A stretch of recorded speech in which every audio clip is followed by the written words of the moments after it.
So how did this happen? How the hell did Donald Trump wind up being the president again? Not just by the electoral vote, but by the popular vote. And I know a lot of you are wondering that, and I'm not here to give you a bunch of platitudes. I am going to break down the astrology of what happened, and also, more importantly, tell you why you should not feel hopeless. What's happening right now is not the same as what's happened in the past, what happened in 2016, even if it feels like a deja vu glitch in the Matrix WTF moment for those of us who absolutely wanted another outcome. Now, I'm going to go through that. I'm going to do this in a few different parts so you can digest it. But I want to start by saying that, unfortunately, Trump, and I'm going to be biased here in some ways, okay? So Trump followers, I'm sorry. I wanted Kamala desperately to win. So let's just get that out of the way.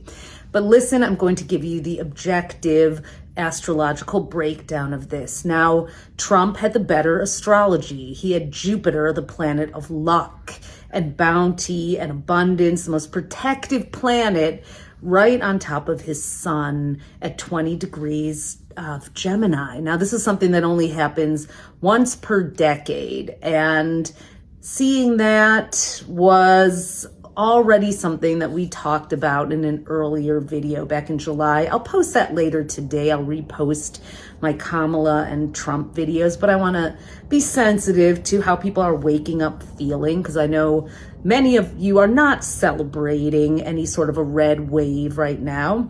And so, but they're actually very helpful in explaining the why and the how behind this. So what happened for Donald Trump was that he had Jupiter protecting him. Pluto, which is the planet that kind of rules wealth and all these hidden sources of power, returned to Capricorn. So Pluto takes 250 years to go around the sun. And it's been in Capricorn primarily, the sign of the patriarchy, since 2008. And it moved into Aquarius, which is this progressive, change-making sign, for a little while, for a couple months in 2023, March through June, and then from January 20th until the September 1st. It was actually in Aquarius, bringing this really new, vibrant energy in, but it backed into Capricorn for the final time in our lifetimes on September 1st. It was retrograde. And then on October 10th, it went direct, which really powered up the right, the more conservative party of men, which Capricorn is the ruler of. So that definitely gave him that tailwind at the end, along with Jupiter. It also stirred up a lot of fear among people about the future. So we had this glimpse into the future, and then we got this past flashback attack going on with Pluto and Capricorn. And, you know, statistics are already showing that it was primarily white women, white men, and Latino men who handed Trump the vote. So people are saying we're not going back, but the fact is we did go back. We've been having DEI under attack. Roe got overturned. We've gone back. So now, what does it look like going forward? And I think that's what's so terrifying for all of us. Like, what is the future going to hold? So I'm going to talk about that in my next video, so that you know that there is something very different and promising to look forward to. I also want to say that Kamala Harris is a badass. So Trump had Uranus, the tech planet, on his midheaven. The midheaven is a point at the top of your chart, which governs your career, your success.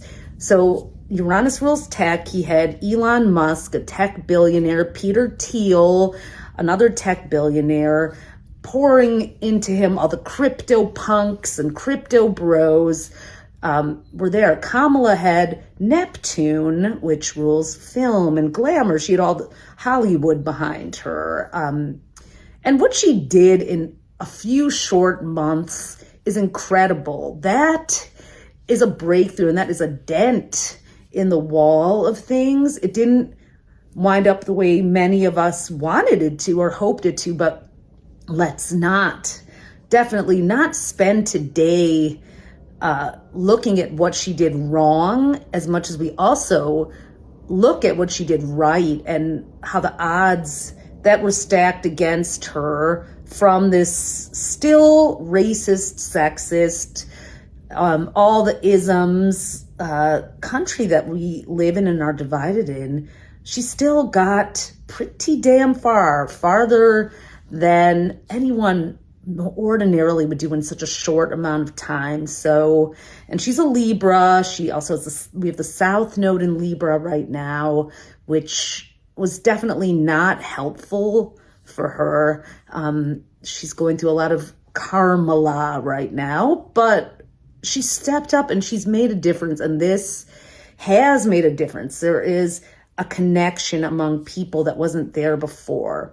And in my next video, I'm going to talk about why we need to keep on mobilizing that. So pause here and be right back with part 2.